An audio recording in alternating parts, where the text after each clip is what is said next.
Ada ibu guru cantik di Bogor jualan makanan terjangkau banget. Kak, aku mau nanya ini jual namanya apa, Kak? Gerobak kita namanya Oni Ani. Oke. Jualannya basicnya di ayam-ayam tepung, nasi Chicken ayam. katsu gitu ya?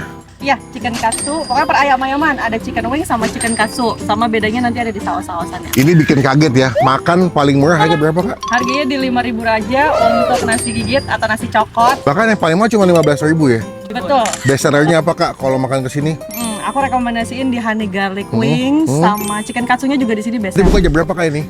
Bukanya jam 7 pagi sampai jam 2 siang. Silakan teman-teman dicobain. Kak, silakan dibuat. Terima kasih. Ini sih lumayan goceng sih. Ini goceng oke lah. Nasi jeruk, tengahnya ada ayam. Takis. Takis, Bos.